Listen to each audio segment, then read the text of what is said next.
Good evening, everybody, and welcome to the second half of our doubleheader tonight. In case you missed our first show, The Professor and the Pupil, the focus was on Eric Katz, and he was laser sharp. With that said, talking baseball, Monday night, you know the drill. I'm going to go over some topics first, and I'll bring out the crew. We're going to talk a lot about Paul Skenes. I want to make Miranda feel at home. Yes. And Rice, okay? We're going to talk about the game of the week. I'm not going to give that one out. Jose Miranda, Ryne Sandberg, and there will be time for parting shots. So with that said, I want to welcome Eric Katz.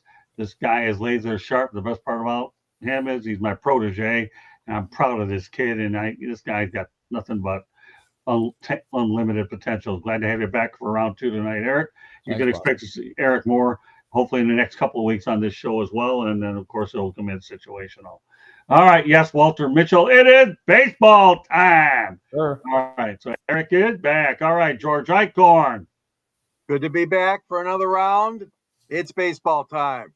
And Mark the Barber Mariday. I'm telling you, this guy and I connected on Twitter, and then we ended up meeting in Cooperstown. And don't get any better than that than have him on this show, right, Mr. Mark? Absolutely look forward to Monday nights and talking baseball with you gentlemen. Can't think of any place I'd rather be. Well, maybe a few places, but this is the best place for most Monday nights. Oh, I'm not worried about it, Mark. Just say it. You're on Monday night. That's that. Okay. And we even arranged the time so you could come on instead of do it earlier. That's how much respect we have for you. Can I just speak to that? I really appreciate that.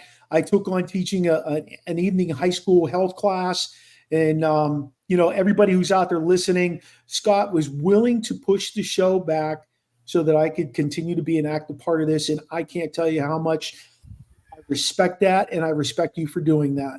Oh, my pleasure. You know what, Mark? I've always known you not only as a first-class person, but when we connected out in Cooperstown, you being a teacher. So anybody in their right mind that wouldn't do it, shame, shame, shame in the eyes of Gomer Pyle. But I know you've always been an incredible educator, and I'm glad to do it for you of all people. Thank you. And Mark, knowing that his late father-in-law, my dad, was a math teacher in the high school and an educator, we all definitely support our educators and appreciate all that you guys do.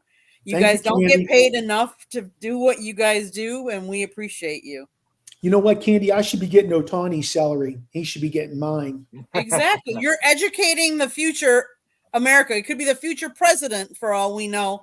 When you guys need to get paid more. I completely agree with that. Yeah, 100%. I don't mean to get political. We might need some help in November, and I'm leaving it at that.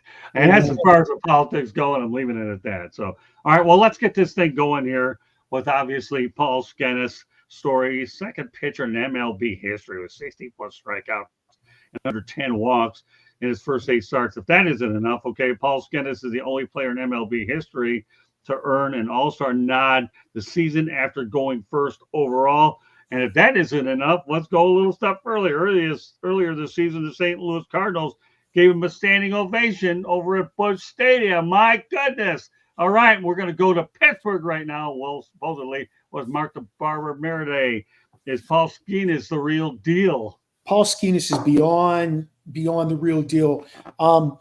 Probably like a month ago, I had on the voice of the Indianapolis Indians.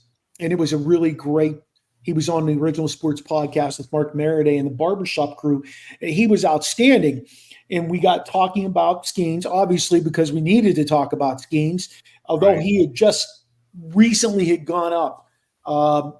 He said that he is the hardest working person that he had ever met, had ever seen, the whole 9 yards. My only problem with Paul Skenes is he plays in Pittsburgh. That's my biggest problem with it. They are not going to put a team around him. When this guy goes out and throws 6 innings, at least a game, mows down 7, 8, 9 guys as a 21, soon to be 22-year-old, or maybe just recently turned 22-year-old, he should be getting some kind of support. And they are still sitting on their hands. Thank you. The big thing that is going to happen with this kid is he's going to get to a point where he gets to salary arbitration and he's going to get the money he deserves, and it's not going to be in Pittsburgh, which will continue the abyss for that city. But as far as that kid goes, there's no one sharper out there. None. All right, off to the chat room. James Burgess just nailed a bullseye on his first comment, and I'm going to talk about it. Haven't seen this kind of universal draw since Mark the Bird Fidrich in 1976. Guys, if that isn't a bullseye, then tell me what the word means. Good stuff, James Burgess, off to George Eichhorn, who myself and him, we saw a lot of Mark the Bird Fidrich, but keep your focus, George, on Skenes. Yeah, we sure did. We saw a lot of that, and no, Skenes, this is a rarefied air right now because you don't see this kind of stuff very often. Like you said, Scott, being the number one draft choice and then going on and having such a stellar start in the big leagues. I mean, I look back on guys in Detroit. I'm not going to mention names, but I mean they've drafted pitchers before. Even the guy they got now, the All-Star Tarek Skubal, he's been in the league. He's 27 years old, and it took him that many years to be 10-3. And again, that doesn't compare to Skenes because obviously, Tarek took a long time, for example. But no, I mean, Mark, that is a bullseye, and there's discussion about that too around baseball. When you got a great player like that, a great pitcher like that, and you don't surround him with enough talent and don't surround the lineup with enough runs and run producing talent, that is an issue, and that is a very much concern. But enjoy the ride, enjoy what's happening right now, enjoy the wins that he is accomplishing and the great games and the strikeouts and the All-Star game. Enjoy all of that right now, Pirates fans. Okay, back to the chat room. Back to the chat room. I have a feeling this chat room is going to get really interesting. Hold on with the haircut chat. Go to the one above. Baseball needs some sort of cap certainty so these teams can play these players instead of name your big C. Yeah, you know what, Walter? That they need it, but the question is whether they're going to get it because I don't think the Players Association is going to budge. They're looking to keep things going up. I don't see a cap, but Walter, I definitely see your point, and I definitely believe that you're definitely not alone with that point. All right, now go ahead, Mark. You know what, Scott? It's okay if they don't want to have a cap at the top, but you've got to have a spending floor. You've got too many teams that are spending 40, 50, 60 million dollars. And then when it comes time to pay a guy like Skenes or for the Pirates, they have, let me just put it to you this way. If they had to go into the playoffs, they have 3 starters that would be qualified to potentially win 1, if not 2 series in Mitch Keller, Paul Skenes, and Jared Jones. Those are 3 solid major league pitchers, and they're young for the most part. But when Jones and Skenes' time comes up, there's no spending floor. So they're just going to let those, they're going to trade them away for, as they always do, prospects. And this is Major League Baseball's fault. This is their fault for letting Bob Nutting do this for years and years now. He cashes in and he doesn't care about anything else. Okay, let's go to Eric. Eric, first I want you to focus on Skenes because I know that you're salivating to talk to somebody in the chat room. And you're going to get every opportunity to do that. But anyways, let's keep on point with Skenes first, and then we'll proceed with the comments in the chat room. Go ahead, Eric. I mean, I've seen, we've seen a lot of hard throwers over the years. The Verlanders, the Chris Carpenters, who could breeze it past people when they were younger. Not really now with Verlander because he's become more finesse, but back in the day he was a hard thrower. But I saw this kid in spring training. The Yankees were facing the Pirates that day. And he didn't start, but he was throwing a bullpen. His fastball sounds like a shotgun when it pops the glove. That guy, he's one of those pitchers that just wants to, very cerebral. He wants to work. I mean, nothing is good enough for that guy. Nothing will ever be good enough for that guy unless he's having success. And this guy is a special arm. I mean, you don't see a guy come in after being a year. I mean, obviously the minor league system now is a little more sped up now than it ever was before. So that's part of it too. And I guess you could probably, I'm not sure if Tarek Skubal would be any more successful than he is now had he come through the same system. But this man throws bullets. I'm telling you, he is just an incredible pitcher. I mean, I think every time he's pitched, the Pirates have had the lead. Every time he's left them with the lead and a chance to win. But here's the thing about the Pirates, though. All right, I'm going to say something a little positive about them. They're heading in a good direction right now, and you're starting to see a little bit of a core there. I mean, obviously O'Neal Cruz's growth has been stunted because of a couple of major injuries he's had there. But they got Nolan Jones. They have Jared Jones. They have Mitch Keller up top. You just need three pitchers who can fire that sucker in there and get outs. And don't forget too, in the Pirates bullpen, they have David Bednar to close out games, who's just a mammoth when he goes out there. But I think the Pirates are heading in a good direction right now. Now the only question is, will they actually commit to that direction? I think Ben Sherrington's doing an incredible job there, given the resources he's had. You can say what you will about Bob Nutting, but the question is, I think with what they have, could they follow the Kansas City Royals model, which when they extended Bobby Witt Jr. to kind of extend that. Now we don't know if they will or they won't, but obviously the status MO is, and Bob Nutting's Nutting gets a lot of crap, but he's hardly the first owner of his kind to just be cashing in. John Fisher in Oakland is so cheap that he might as well put plastic stools for his chairs at home. That's how cheap he is. I've written quite extensively about that. But I think that Paul Skenes is actually giving something that Pittsburgh hasn't in a while, which is hope. Okay, George, this question's only for you. Then I have a feeling after the break we have a boxing match about ready to take place here.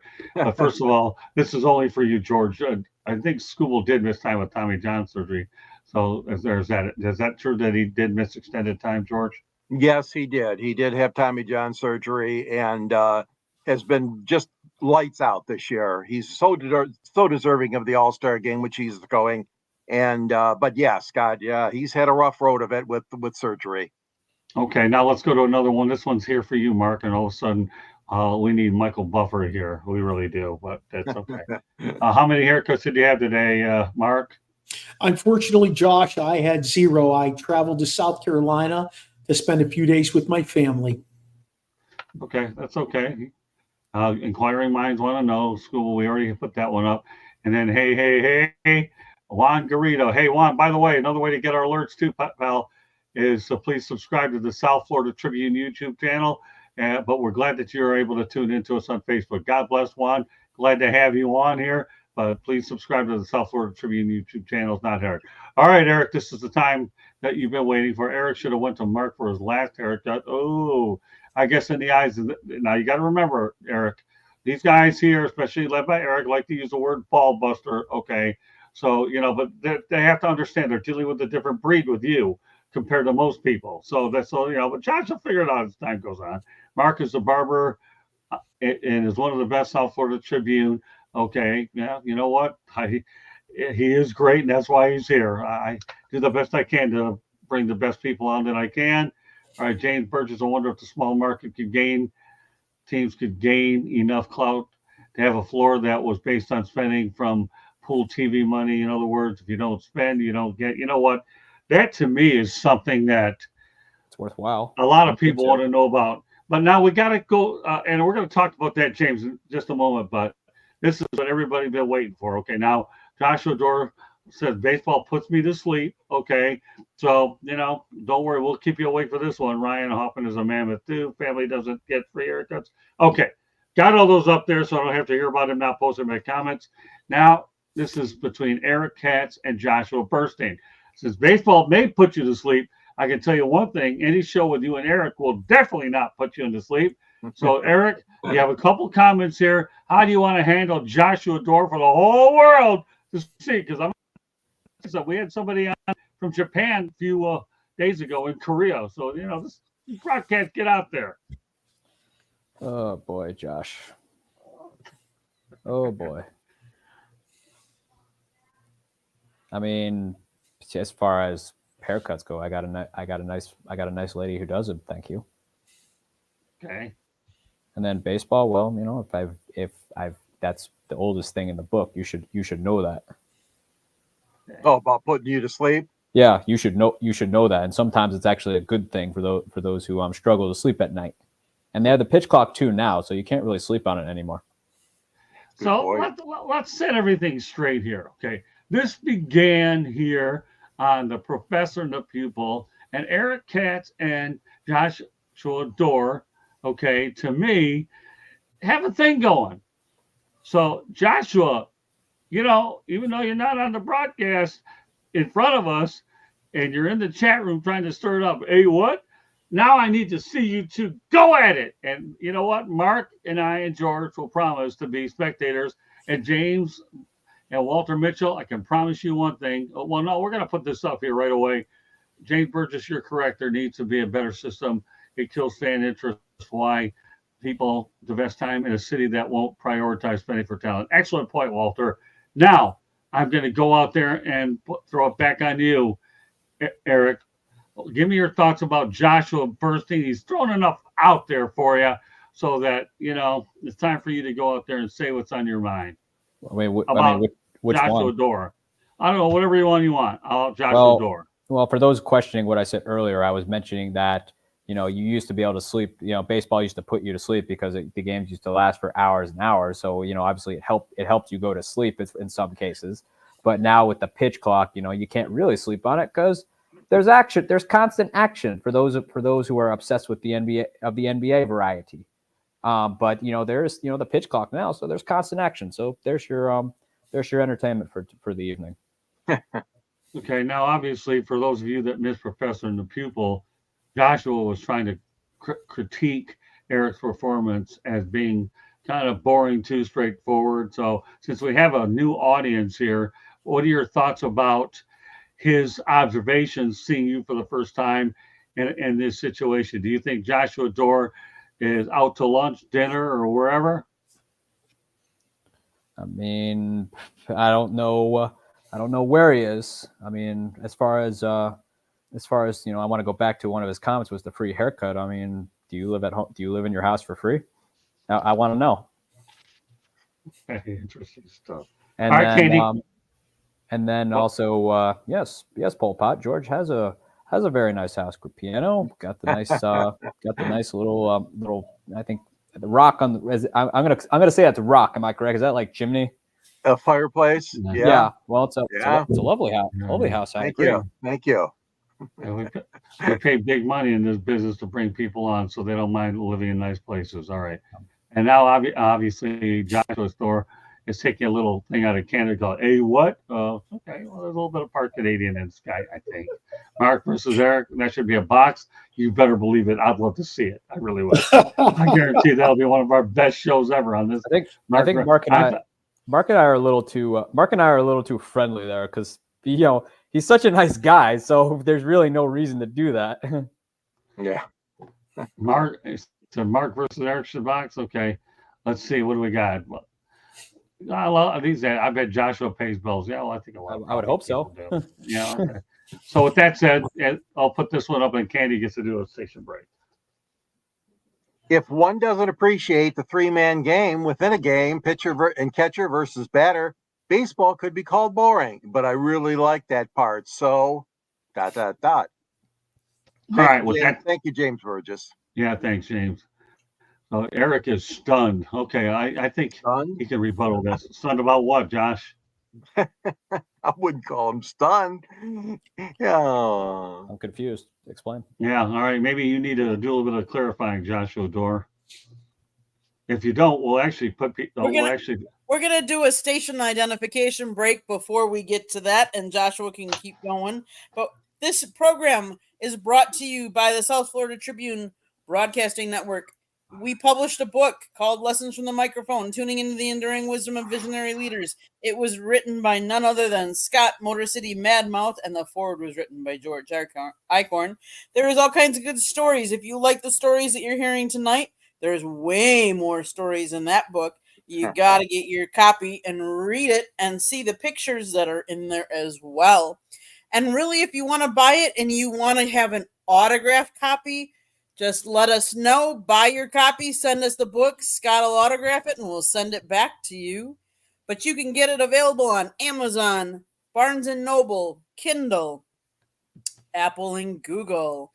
If you like to listen to podcasts, you can find us wherever you get your podcasts. Monday nights is baseball, Tuesday nights is football, Wednesdays and Thursdays, you just never know what sport we're going to be talking about. We talked about the national hot dog eating contest last week, so you just never know what we're gonna be talking about. If you see that red subscribe button down by Mark, that means you haven't subscribed to us. Please do so. Share us with all of your friends and family, and please go out and visit all the different guests and panelists that we have on our program, either tonight or any night. And as they are giving us their time, please give them your time as well. If you want show ideas, you can email us, southfloridatribune@gmail.com. If you want to sponsor a show or advertise, call Scott 954-304-4941. If you have more ideas or you want to be on a show besides commenting, email us, southfloridatribune@gmail.com. Our Twitter handle, or X, is @TribuneSouth. You know, our website, www.southfloridatribune.com. Scott and George both write for it. I've got pictures up on it. But more importantly, there is a store you can go get South Florida Tribune merchandise or Motor City Madmouth merchandise. You can get hats, shorts, t-shirts, sweatshirts, tumblers, all kinds of different things. Go to www.southfloridatribune.com and check out the merchandise you can get there. Back to the program. All right, Candy, well done. One thing I want to go about Paul Skenes real quick before we go on to other topics is this. You know, I'm amazed. Then again, the St. Louis Cardinals fans always amaze me anyways, because they're unquestionably one of the best in the game with their passion. But to think that they went out there and gave Skenes a standing ovation, more power to the Cardinals.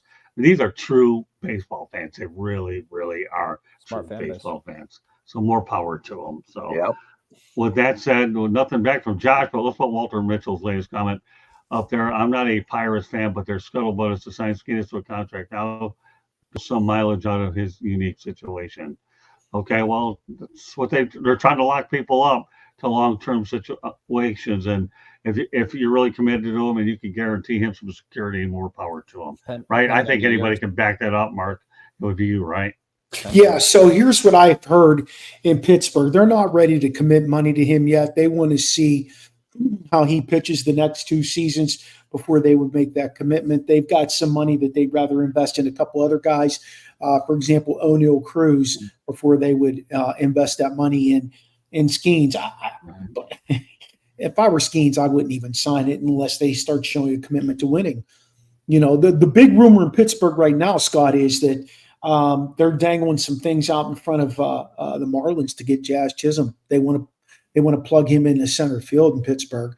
I say go do it if you're going to sign him long term. Though, if you're just going to bring that guy in for the last couple of years of his contract, you're wasting. They've got some great prospects in the minor leagues, but if you're gonna do him away to get a guy of Chisholm's pedigree, you better lock him up. Let me tell you, I've seen a lot of Jazz Chisholm the last few years. You know what? He's done a pretty decent job in Miami. He'd be a good fit for what they're doing. Eric, you want to comment on St. Louis and the other things? I want to get to more comments. I think they're really good. So great baseball town. I mean, great baseball town. I mean, terrific ballpark, and that place is. I like especially expectation wise, that place I like to think of it as a more watered down Yankee fan base. But it's a fantastic place to see a game. It's passionate fan base. I mean, they've kind of softened over the years, because I knew of them as to be a lot more rabid and a lot more crazy, particularly when the Cubs are in town. But good for them. I mean, they did the same thing to Mark McGwire when he first arrived, before he really started taking off and slapping home runs left and right when he pursued Roger Maris's then record at the time. So, good for him. Okay, all right, rapid fire, Mark. Go ahead, real quick. I just want to comment to that, Eric. I think their fan base is a direct reflection of whoever's managing that team, and if that's a good character manager, I think they feed off of that. We've known them to have some dirtbag managers who their ulterior motive, yes, is to win, but they don't give respect to other teams. These people are feeding off of what's going on there right now. I mean, Okay, so these questions are going to be aimed toward Eric. Okay, ready? Rapid fire, Eric. Okay, from Joshua Dorr. Who's Skenes? have you been listening? Okay, good. That's your response. Okay, keep going. Hi, Puffin Penguin. Glad to have you back on this show. Okay, Joshua Dorr. Eric needs another bottle of Mountain Dew. Okay, what do you think? I'm good. Okay, all right. But these, I got to make sure Joshua Dorr, these questions are aimed at the right people. We all know that Miranda knows who Skenes is, but we just want to make sure that Joshua Dorr realizes that Mr. Katz here not only knows baseball, knows a lot of sports.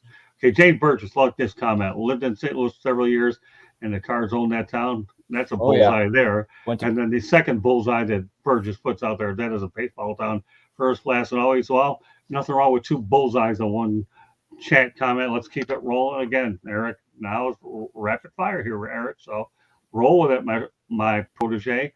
Okay, Eric reminds me of Will Vogel. Oh, I wouldn't classify that, but what do you think? Will Vogel? We're different. Yeah, I do. We work for a little bit. We're Josh. Will and I are just two very different people. I'm more. Yeah.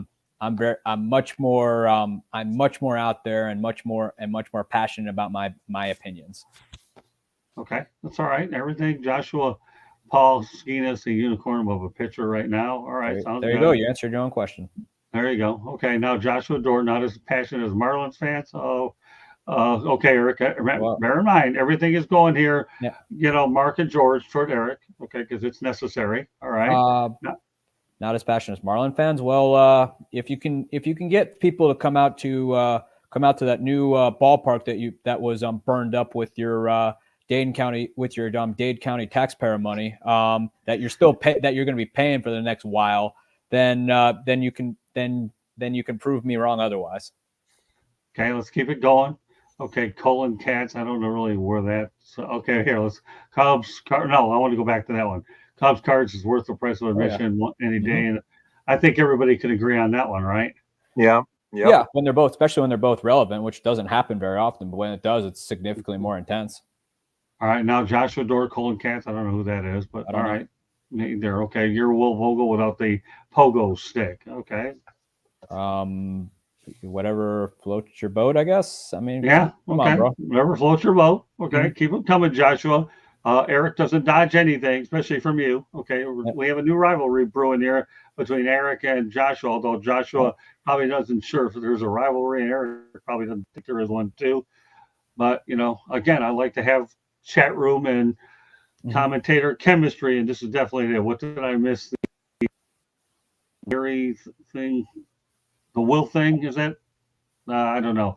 Walter, I'm not sure, but if you want to clarify it, I'll be more than happy to answer it. So with that said, okay, want to make sure we get every single comment Joshua Dorr intended to the right place. And definitely we have struck a chord. With all these questions, I'm a little kid with a pop quiz who didn't study. You're doing pretty good, Walter. You're holding your own quite well against unquestionably one of my most talented baseball crews out there. We certainly enjoy Ashton Nix as well. He's a part of what we're doing here on 108 Stitches Baseball Talk.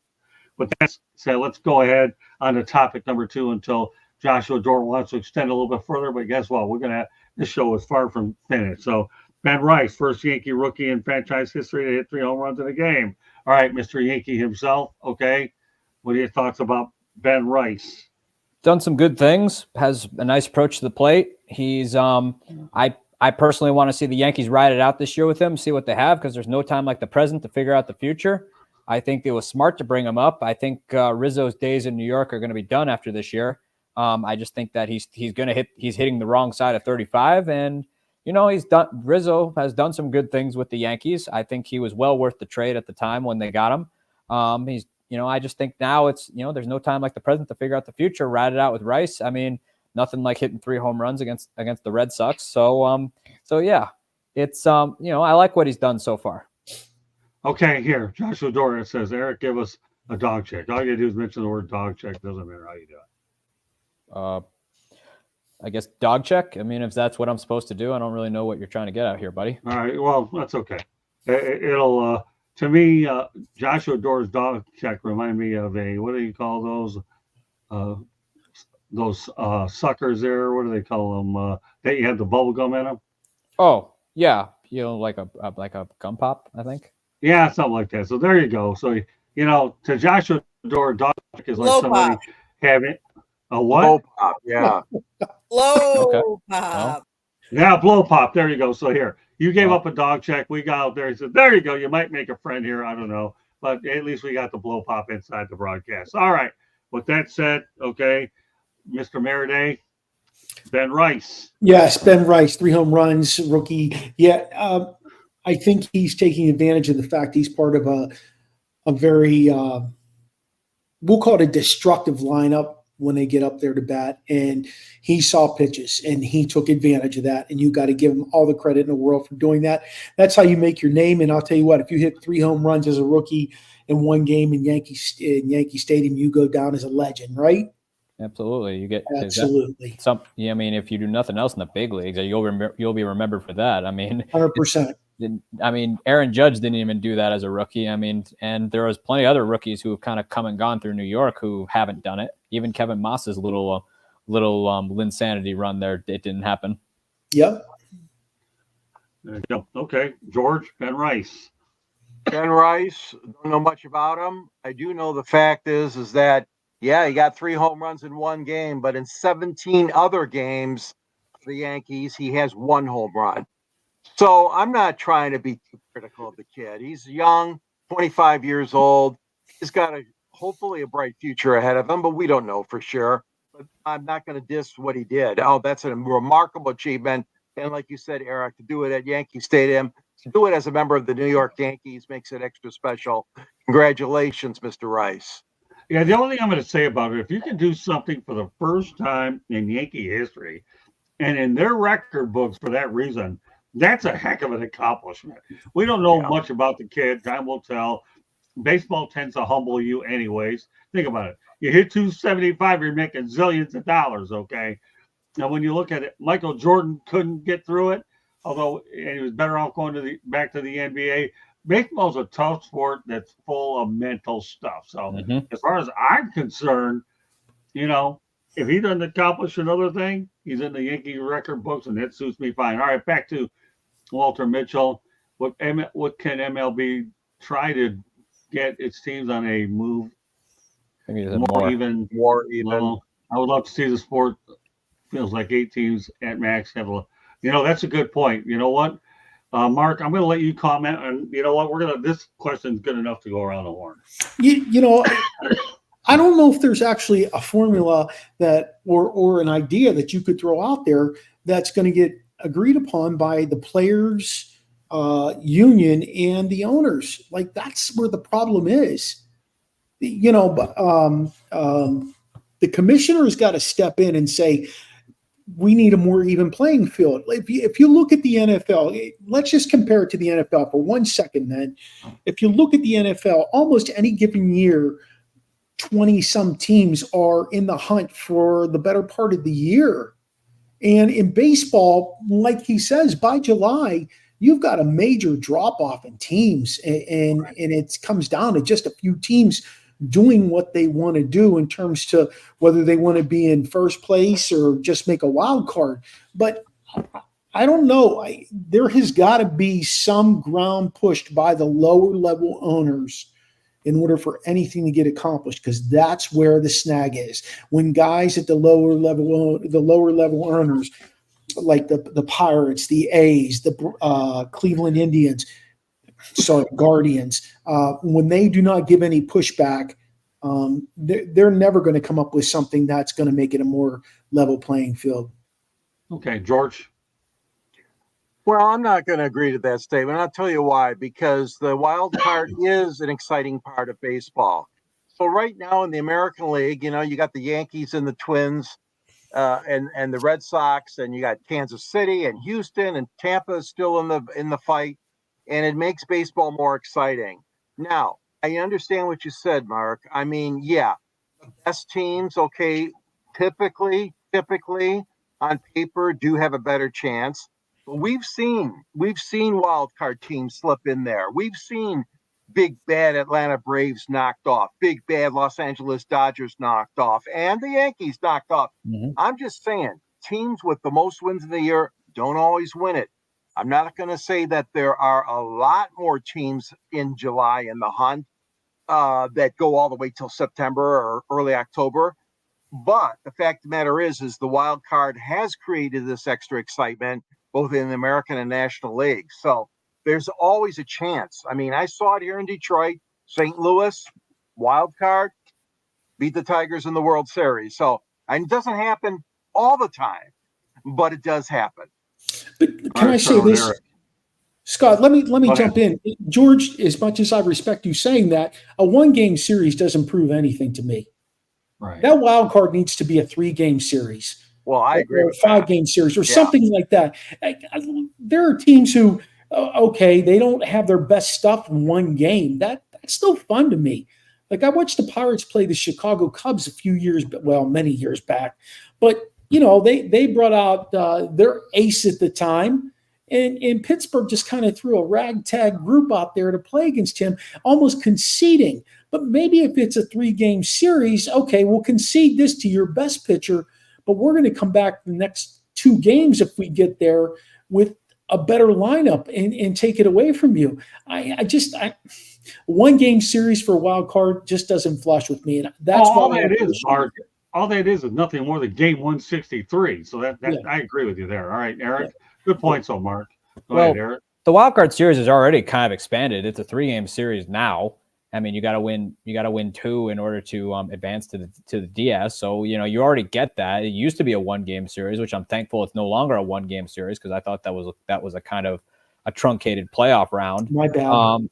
But I think now with the wild cards in better shape, I think a 3-game series is more than fair. I mean, I think obviously you get 5 in the DS and then you get 7 in the CS. So I think the format that they have now is much better. I think as far as evening out, there's some issues there. But here's the thing, though, what it comes down to is the San Diego Padres shattered this myth. Yet they haven't really had a lot of success, save for an NLCS run a couple years ago. But they're not a large market team. They dropped a bundle of money on a bunch of players to try and make a run. Granted, they signed some guys who were in their 30s, which is generally not a good idea because that's when the talent starts to drop off generally. But teams can do it. Why don't you, instead of just continuing to drink the Kool-Aid and be brainwashed by your small market media, why don't you knock on the door of your fat owner in the club, in his club seat, saying, why don't you spend on better players? Nutting's worth, I think, in the billions. The last guy worth in the millions is, I believe is Bob Castellini in Cincinnati. But your owners are in the billions now. Hedge fund. It's all about being a hedge fund manager in order to own a major league team. Why don't you go knock on his suite and tell him to move his fat butt over and spend some money?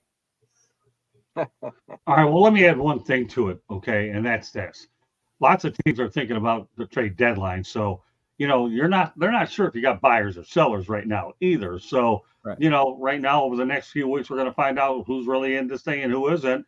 But so this first week of July is a good week to gauge it, which is why I do believe that Walter Mitchell's question is actually, or comment, is legitimate. It'll just be one of those things, Walter, we'll just have to see how it plays out over the next couple of weeks. But usually July 4th is a time of the year where people and teams start to gauge what they have. All right. So with that said, all right, we're going to keep it rolling with the chat. We still make sure we get to every topic tonight as well. MLB needs to allow fighting, then I'll watch it. All right, we're going to start off with Joshua's rival, Eric Katz. I mean, as entertaining as it can be, as entertaining as it can be, it also is dangerous. I mean, were you happy when the Bertuzzi incident happened in hockey? I mean, right. was that entertaining to you? If so, you might be sick in the head. But as entertaining as it can be, it also can be dangerous. We've seen players get hurt and not be the same because of fighting. I mean, as cool as it is and as entertaining as it can be, you also run the risk of having a Bertuzzi incident, and that's the last thing baseball needs, because hockey wasn't the same for a while after that.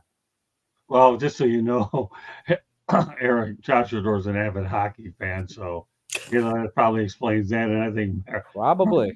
yeah. All right, so we'll turn it over to Mark. In terms of baseball fighting, Yeah.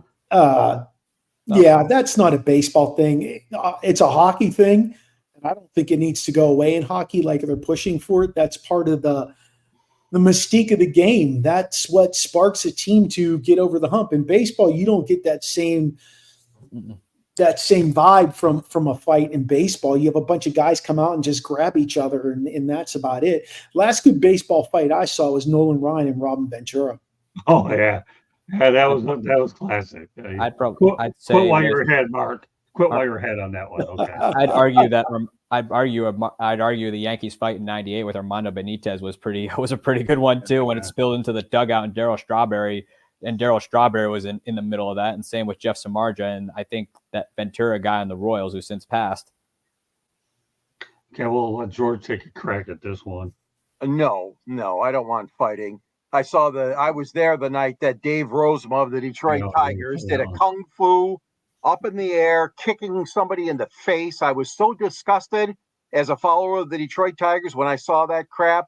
And he did it against, I believe we were playing the Minnesota Twins. Right. And then the other one, I'll never forget, Dick McAuliffe. You talk about Tommy John taking a hit from Dick McAuliffe in 1968. Tommy John was gone for the rest of the year. I was not happy about that either. So, I mean, yeah, I'm a fan of Detroit, but I'm telling you, I don't care for fighting at all in baseball. I'm sorry. Yeah, I think there's room for fighting in other sports. Baseball isn't one of them. All right, this is a question for me, so you guys catch your breath for about 10 seconds. All right. Question for me, where's Ashton? Well, he was actually not scheduled to come on the show, but one unfortunate situation happened, and prayers to our buddy Ashton. His dog got bitten by a snake. So the only words that comes out of my mouth is ouch, and prayers for you there, Ashton, from all of us. I can speak for everybody. We'll look forward to you next week. So we'll leave it at that. We'll move it along here. Let's see, having a genuine bona fide curveball is more difficult than most people realize. Truer words couldn't be spoken. Just ask the guys who faced Fly 11 at his best. Miracle Braves of 1914 went down 60-3. And that stretch, were you alive back then? I don't even know. But okay, that won't happen again, I admit. 8 times is greater than D. You maybe have lost me on the algebra part of the question, but I still enjoy putting it up and reading it. Thanks. I was trying to say that I love baseball, but as a Tiger fan, why should I invest when such a disparity in spending and talent retention? Walter, you've been on a roll all night. That's just your latest comment that's on a roll. Yeah. Okay, I'm gonna keep reading them. Walter Mitchell. Yeah, the season is over by the end of June. It's hard to invest. The days of $4 bleacher seats and $2.50 beers and $5 parking are long gone. To quote Ernie Harwell, I was waiting for somebody to come up with Ernie Harwell reference, and it took Mr. Burgess to do that. Okay, Eric, it's not foolproof. Padre spending as a Tiger fan. We did boycott with empty seats. Keep it rolling. I'm just going to read them right now. And now with Bally Sports going belly up, there's another revenue stream gone. You know what? Yes and no, Walter. That is going to be gone, but there are going to be more deals with local markets to try to get it back on. That's just something that's going to happen. It's not a matter of if, it's a matter of when. So you're right. But, we're obviously, Walter, one of the reasons I'm going to write another book for Lessons from the Microphone, tuning into the enduring wisdom of visionary leaders, is I'll be entertaining a lot of updated stuff. And this is one topic I'm probably going to broach in a very different way. So I'm glad that you brought it up. But there'll be teams are going to force, hold on one second, are going to be a force to evaluate their TV situation. That's why it is. All right, Eric, go ahead. I mean, back in the day, radio networks were going up. So this is, obviously now we see it more just because it's just because now we have social media. So it's a lot more out there. But back in the day, radio networks were going up. And, obviously people at the time, cable was the new thing. I think now we're just seeing it's just out there more because we see more now.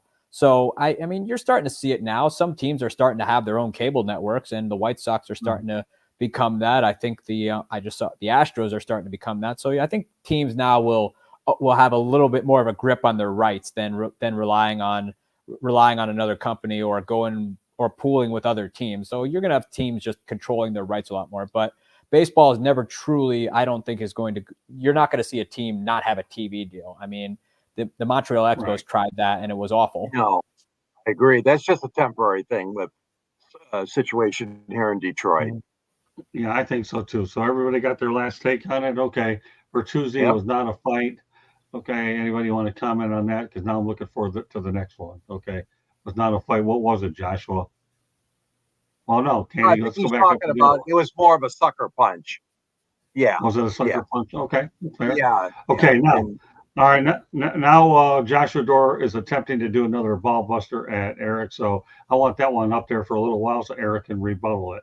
Okay, that's a dumbass take. Okay, clarify. Do you know what he's talking about, Eric? Yeah, I do. When I mentioned the Bertuzzi and said, "Well, I don't care, Josh. The intent was there. If Moore was prepared, I'm sure he would have gone. If Steve Moore was prepared and and I had a little more size on Bertuzzi, because Bertuzzi's a very large human being. I'm pretty sure he would have gone after it. And mind you, if baseball had the same thing, because baseball is just not in that style, they have hockey and fighting, so people will watch it. I think is, if that the same thing could happen in baseball, there are plenty of feuds that players have with other people. Imagine if that something like that happened against the Texas Rangers and Houston Astros, which those two teams both can't stand each other.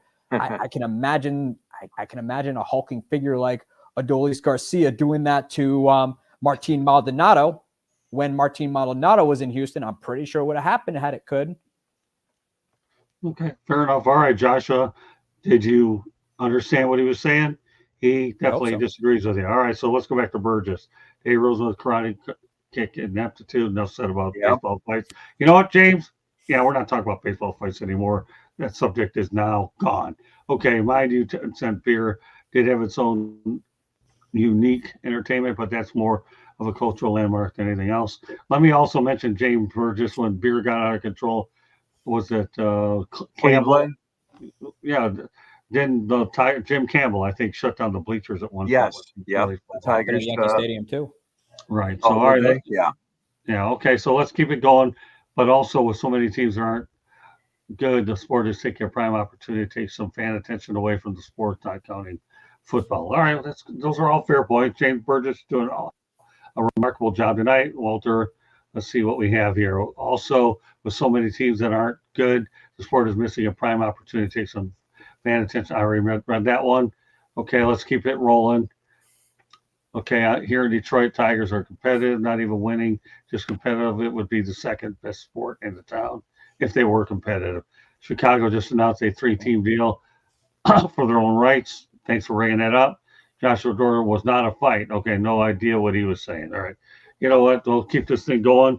But meanwhile, we're going to go on to the third topic of the night. Plus, there will be parting shots because I'm having such a blast. We're going to keep this thing going a while. And Joshua, I hope you can stick around because Eric wants more of you tonight. Trust me.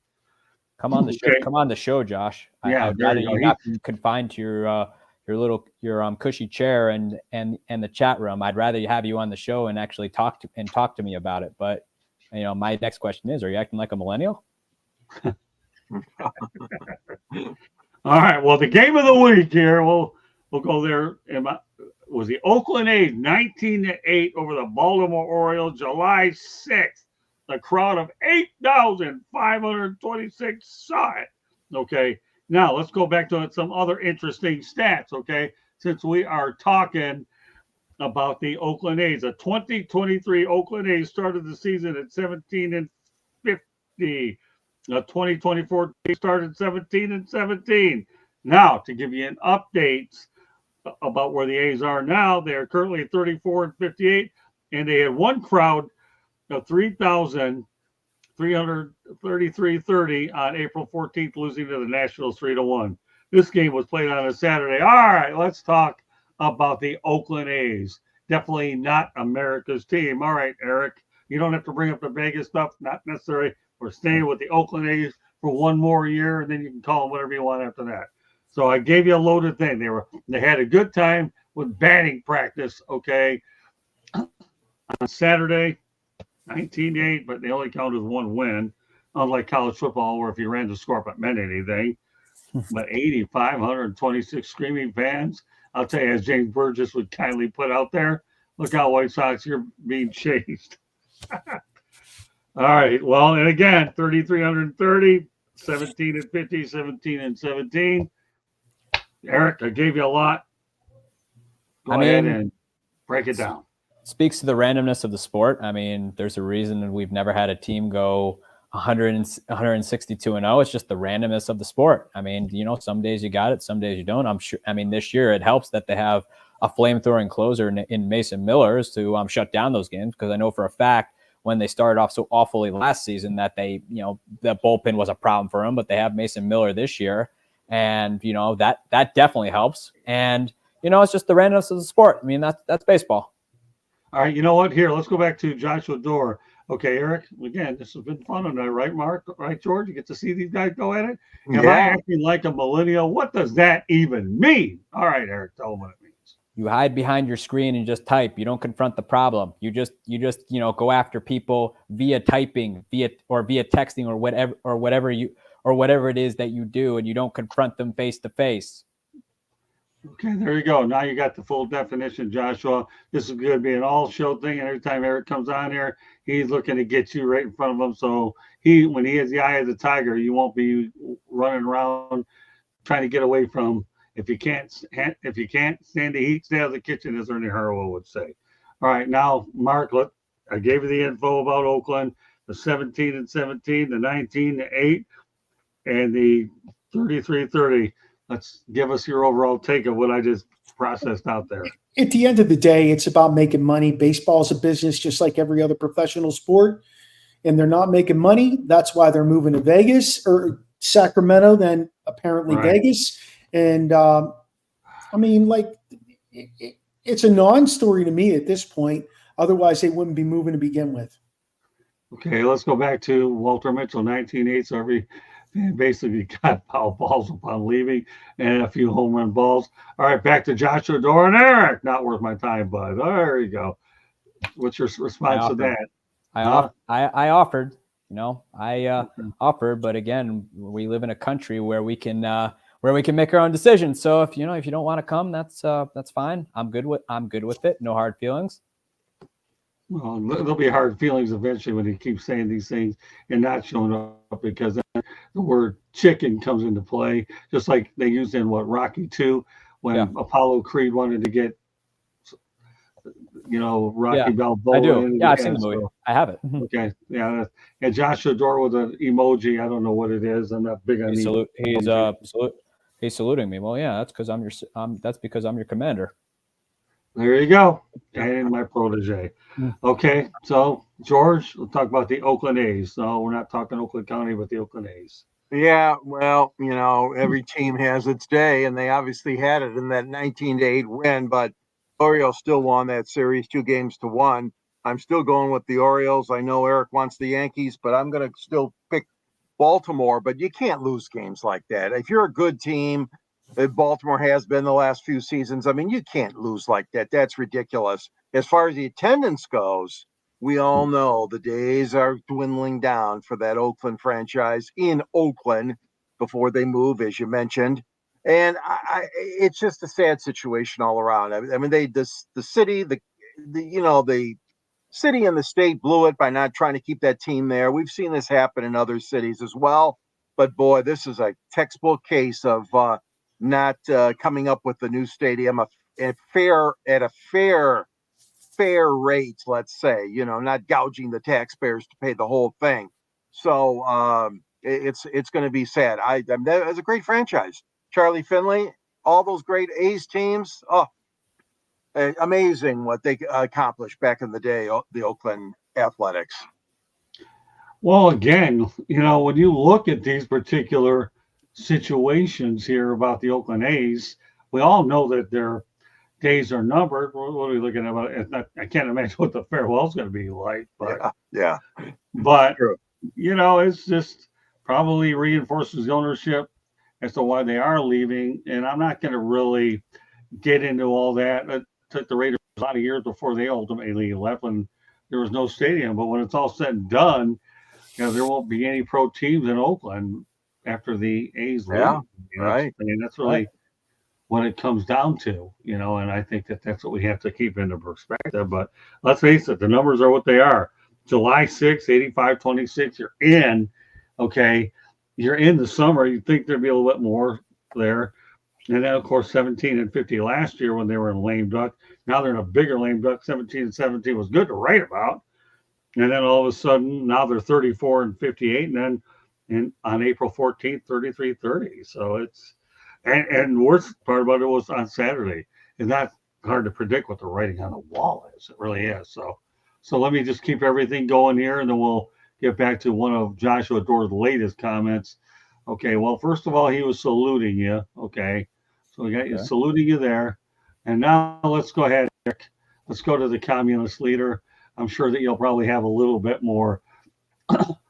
I'm sure, I'll let you respond to that any way you want, as sarcastic as you want, Eric, because apparently this guy seems to think communist leader is a trending topic in the chat room, at least by his own admissions. Josh, have you even been listening to the conversation, bud? I mean, it has nothing to do with communist leaders. Matter of fact, I don't. You happen to live in a state where there are people who came over from Cuba, whether they're athletes or whatever, to get away from that. And I personally am not offended by it, but I'm pretty sure they would be too. Well, there you go, Joshua, getting in a lot of different perspectives. You know what I think of the thing of communist leader? I think it's totally distasteful. If you want to continue to make an idiot out of yourself on these shows by mentioning communist leader for the whole world and all these people out there doing it, then, we'll go from Joshua Doerr to whatever other name you come up with. But communist leader, think about it, okay? Ozzie Guillen went ahead and made a comment about it, and look where that landed him. He was a one and done with the Marlins. So even though you don't like baseball, the words communist leader, Joshua Doerr, are not topics that most people like to talk about. If you need any reference to the word communist leader means, go to Rocket Scientist, who I think has shown a lot of remorse about making those comments, but apparently you think that communist leader Joshua Doerr is an absolute joke. And you know what? In my opinion, if that's what amuses you, more power to you. But I don't think any of us are laughing at those two words. Okay, so let's go ahead over to Philly to Kansas City, probably Vegas, another team call for it. Yeah, that's pretty much what it amounts to, James, isn't it? So, okay, let's go. Mark, do you think the A's really tried to negotiate a deal in good faith?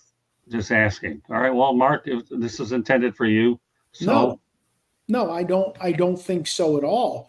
I think they can weigh the economy in Oakland. I think they have years of proof that they were never supported. And they, quite frankly, they can do whatever they want.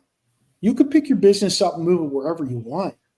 And at the end of the day, I mean, you got to support that. Fellas, just baseball today, professional sports today is not like professional sports when George and Scott and I were growing up. These are businesses. You can't fall in love with and be married to particular players any longer. If you want to be married to and love a team, that's one thing.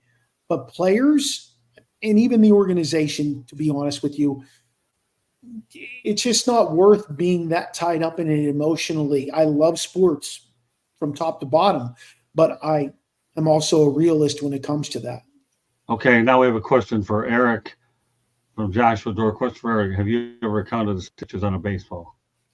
I don't have to. I already know the number. There you go. There. So, okay, we'll leave it at that. Okay, Walter Mitchell. Okay, George, even a good team have a night when they get blasted, right? Yeah, I agree. Yeah, I agree. Okay, yeah, now, that's right. Yeah, but the right. Oakland doesn't have enough good nights. Okay. Okay, another question aimed at you, George. What exactly is fair? Think of it. Only Sacramento Kings got a finance facility in California. What is fair? Fair is that you're not burdening every taxpayer paying a lot of extra tax money on a stadium when a rich owner knows he has deeper pockets. I can't give you a number. What's fair? How many million? I can't give you. But you smell it. You know a rat when you smell it or see it. It just has to be worked out in fairness to both sides. All right, this is a comment just worth posting, and I'll just go ahead and read it. We'll continue through. Okay, Joshua Dore, all right. Well, I don't know what he means by all right, that he did something that he put his foot in his mouth. And now, when you're being called out on a national broadcast, okay, it's usually a wise idea to take the words for what their intended context and how they affect people. And again, what can I say? Joshua Dore, some people learn, some people don't. We'll find out if you ever do learn. At least on this show, you're not really showing me that you've learned anything since you brought it on two separate shows, except you think your ball busting is getting a reaction. It may be, but not the one you're looking for. So we'll leave it at that. Okay, Walter Mitchell, the fans hate the owner now. It's a major opportunity that way for a while. Oakland is related. I'm going to mention something, Walter, I want to mention. And that says, once upon a time, George Shen never got a stadium built in Charlotte because they didn't like him there. They really didn't.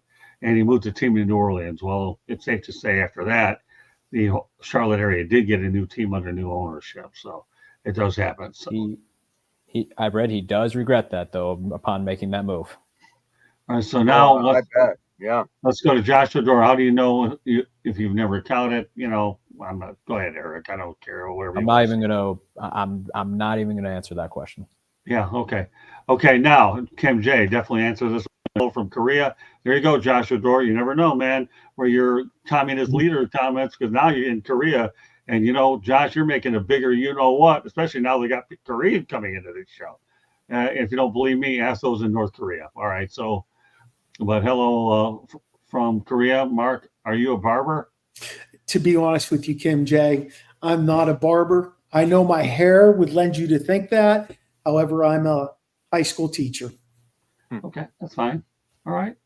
I love Dusty Braden, Eric McLovin. That might be a little bit nice. It sounds like Kim J. I've Nice that movie, yes. And hello, Joshua. Great to see you. See, Josh had fans in the chat room. He just has to understand that, a couple of words to me just somehow, some way they don't get it. But we'll leave it at that because we have a couple more topics. Everyone's gonna have a parting shot. I left enough time here to make sure that we definitely got to. So and you're right, Walter. They did move to New Orleans. And speaking of the Charlotte team originally, all right, now Jose Miranda ties MLB record with 12 straight at bats. All right, we don't need a long commentary on this. What are your thoughts about that one, Eric? Impressive. I mean, I was at one of the games where he went 5 for 5, which was the rubber match against the Detroit Tigers on the 4th of July, which unfortunately got rained out in the 7th. But impressive.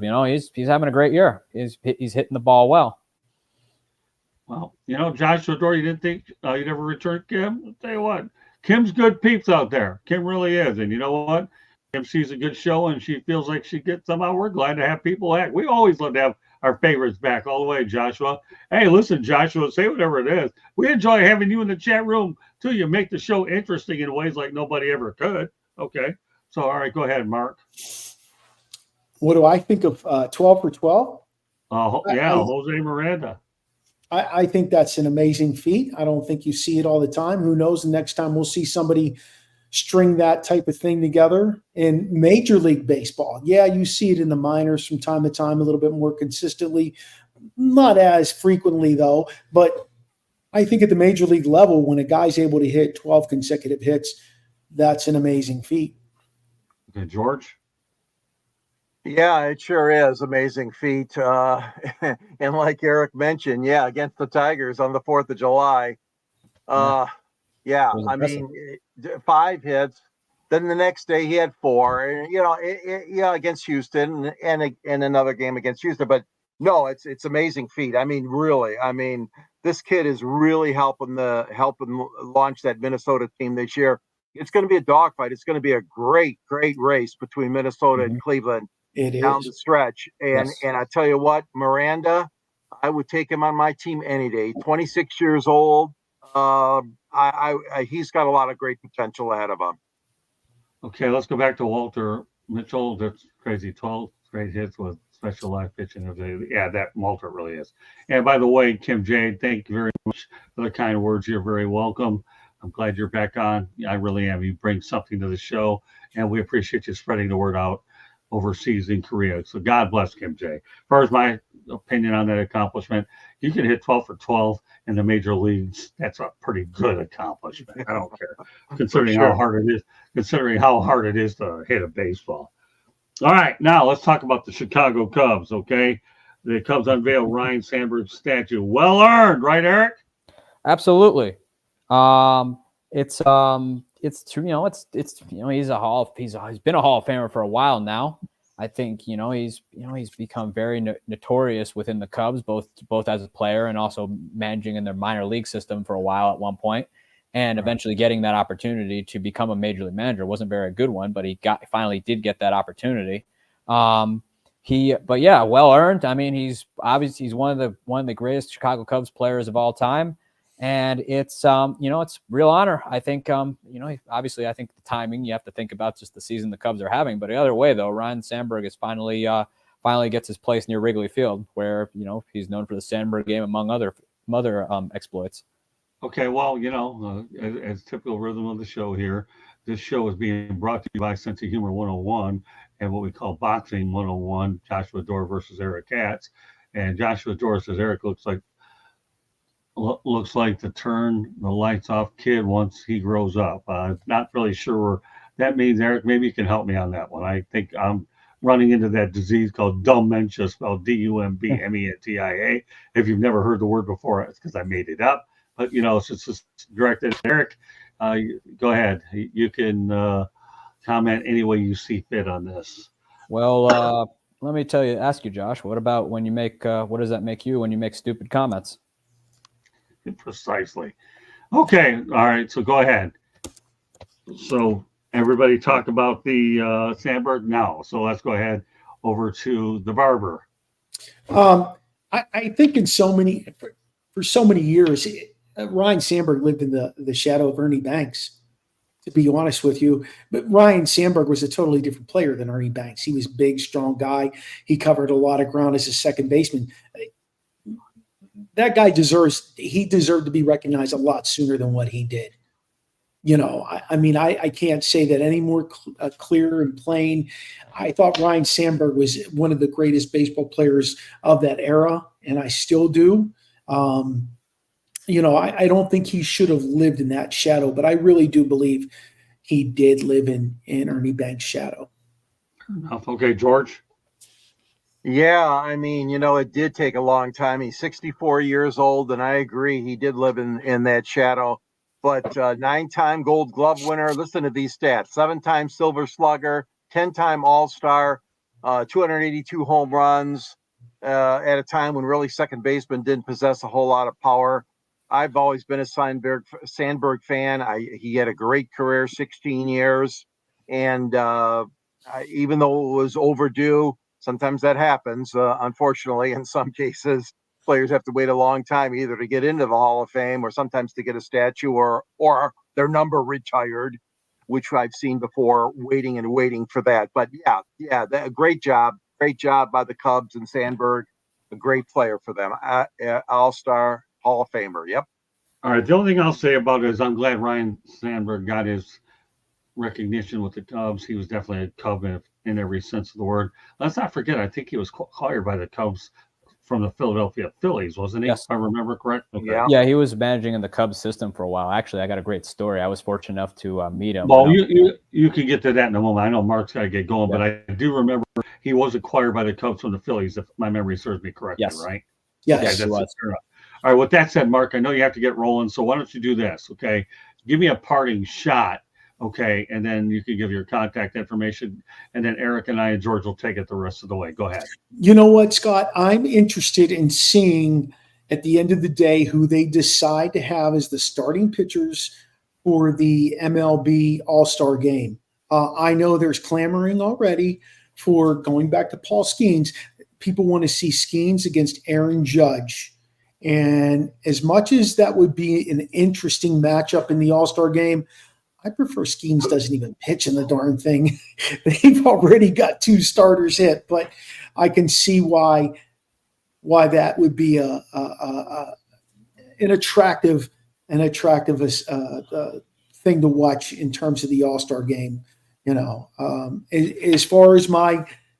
As far as my contact information, you can find me on any social media, either at OSP with MM or Original Sports Podcast.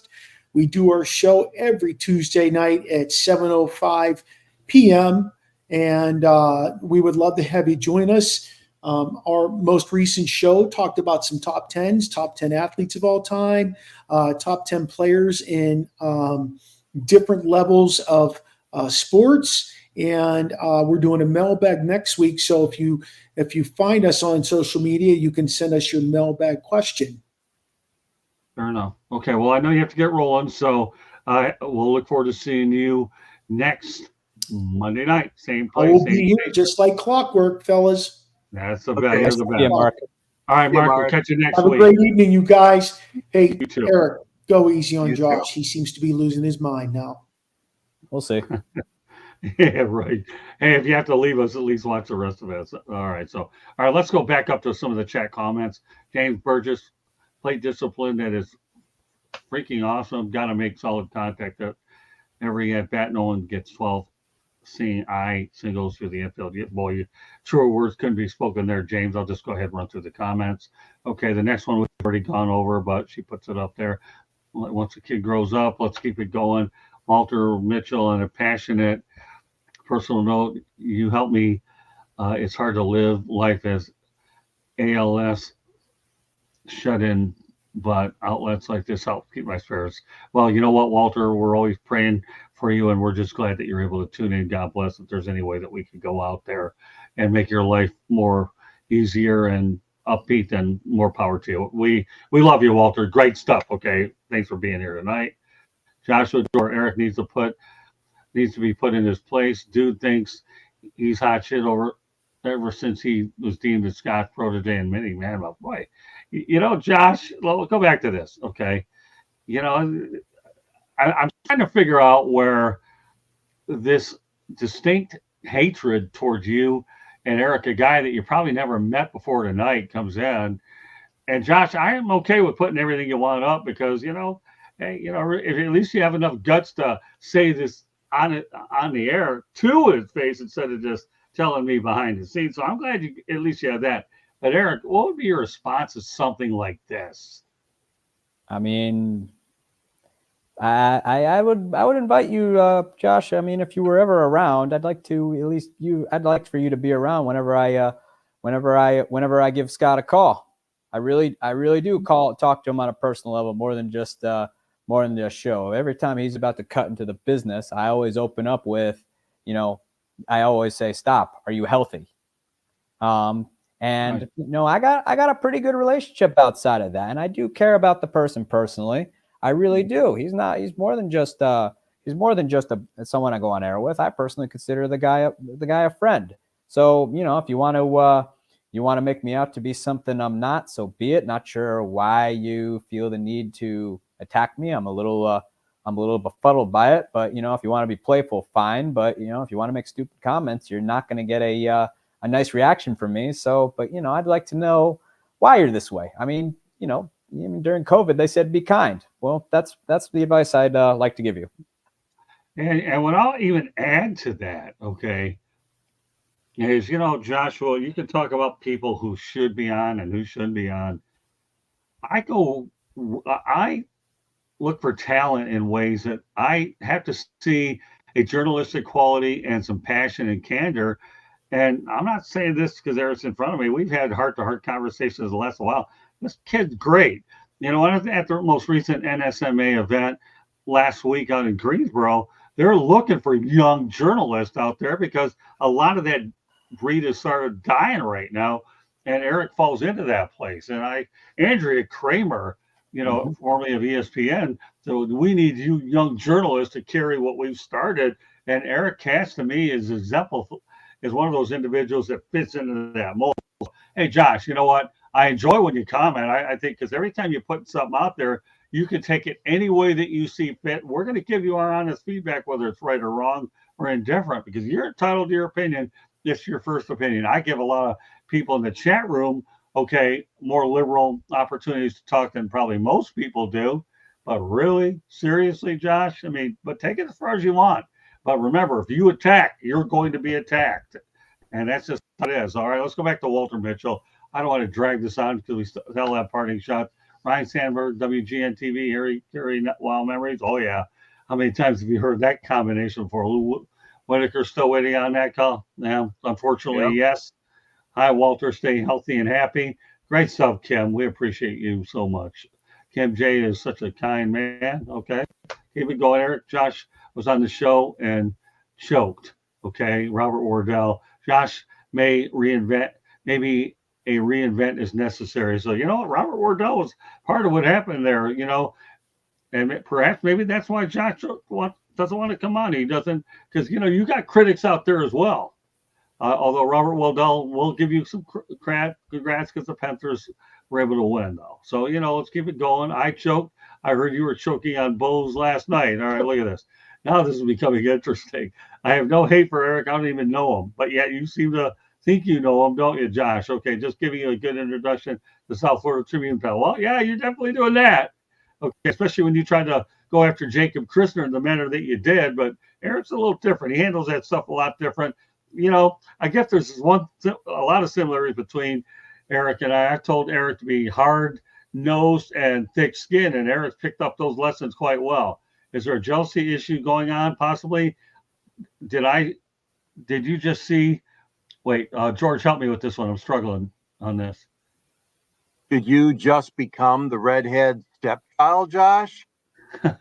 Okay. Oh, wow. Polar Bear back in the home run derby just seen. All right, keep it going. How was Rocket Scientist? Curious. Last time he was in the doghouse, he's not getting a tongue check. That's okay. Hey, Eric, you need to see. I think we got it all in there. So, hey, yeah, we leave anything, no stones unturned. Okay. Yeah. But anyways. All right, we'll I'll give you my parting shot if you're ready, Scott. Yeah, just about. I just want to go ahead and see a couple of things here real quick. Okay, so Eric kind of looks like Duncan, but more whatever. Okay, we'll leave it at that. All right, go ahead. Give me your parting shot, George. Well, my parting shot is Willie Mays. 4,500 people in the stands, on the field, honoring the great man. He received final military honors for his time he served in the Army. A who's who list. Barry Bonds was there, and of course, former President Bill Clinton, Rob Manford, Dennis Eckersley. I'm not going to mention all the names. Dusty Baker, Philippe Alou. What a great man we said farewell to today. John Miller, a great announcer, was the master of ceremonies. And the Say Hey Kid, we're going to miss you, but what a great, great life you led, and a great example you were for the Say Hey Kid and the early Negro Leagues and all the great things you did in your career. We miss you already, Willie Mays, 93 years old when you died, but you'll always be number one in the hearts of the San Francisco Giants fans, of course.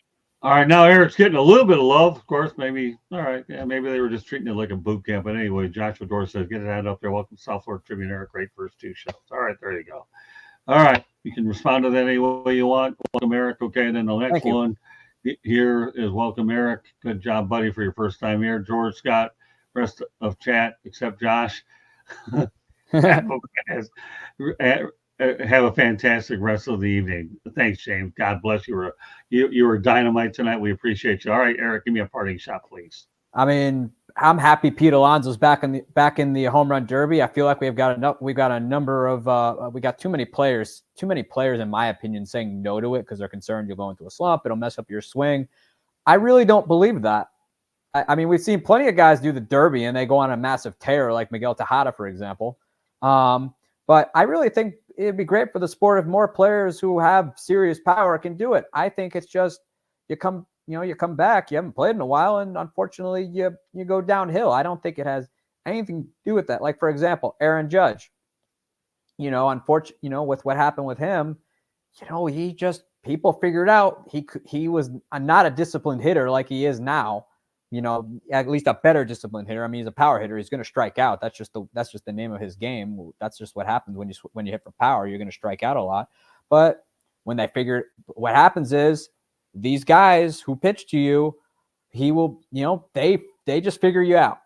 They will find ways. There is so much information and data now where they'll just figure out. And I'm happy Pete Alonso is back in the Derby, trying to go after another title. I think it's awesome. He may play for the Mets, but he definitely knows how to make it entertaining. Okay, let's go back to the comment. James Burgess, George, Scott, Eric, rest of the chat, except Josh. have a fantastic rest of the evening. Get that up there. So, all right. And now we have another send off for a King. Rest in peace, Willie Mays. All right. Now, Joshua Dorr wants to know, when will Eric be back? I don't know. I'm gonna You tell him. Right now, he's planning to come back on next Better, Monday night. Sooner Right? than you think. better tune in. Yeah, there you go. Treating you well, man. What ways to improve the Derby? More cash. There you go. That's a good point. Pretty cool. All right, let me go ahead and talk about my parting shots. Got a couple of them. Okay, first of all, hats off to Jake Berger. Okay, he had 5 strikeouts and 5 at bats on July 4th in a 6-5 loss to the Boston Red Sox. And on Sunday, a game that Candy Ebley and I attend, he had a walk-off 3-run blast to give Miami a 7-4 win. Now, bear in mind that the White Sox elected to intentional walk Jesus Sanchez, and I'm going to tell you something. They paid for it. Yeah. You know, and I got to tell you something. Jake went ahead and hit that 3-1, that blast there to win it. Skip Schumacher, the Miami manager, showed a lot of confidence in Berger, putting him into 4 spots, so more power to him. Now, another thing I want to get out there as well. Reds swept the Yankees 3-0. Tigers swept the Reds 3-0. Guess what? Go figure. That's baseball. All right, so let me go ahead and mention a few more things in the chat room. I'll keep shows going on as long as there's action here. Okay, more cash. Joshua Dorr making some friends in here tonight. Okay, I hope so. And come back anytime, Eric. So look at this. Everybody's softening a little bit, but Eric, you know what? I know exactly what your value is anyways. Yeah, that's the summary of the business. They hate you and then they love you and then vice versa. Yeah, no kidding. I'm with you all the way there. That's for sure. All right, you know what, Eric? Let everybody know how they get a hold of you.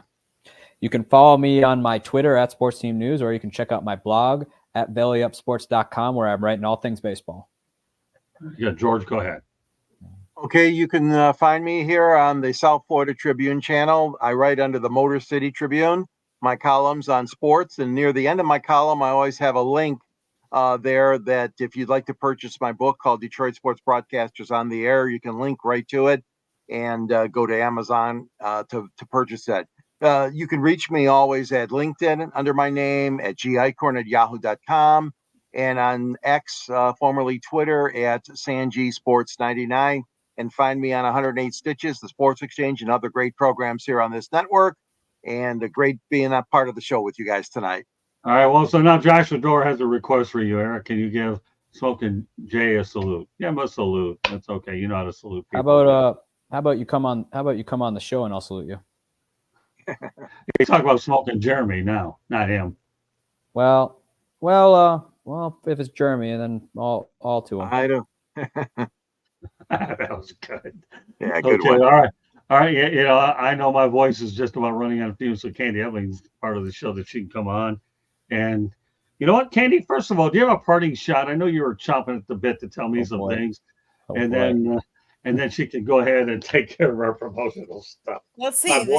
The All-Star game. 7 Philadelphia Phillies are on the team. That to me I know they're having a really bang out year and they're doing well. I just think there needs to be more parity. I mean, let's face it, the Milwaukee Brewers are first in the NL Central Division, and how many players do they have on the All-Star team? 2.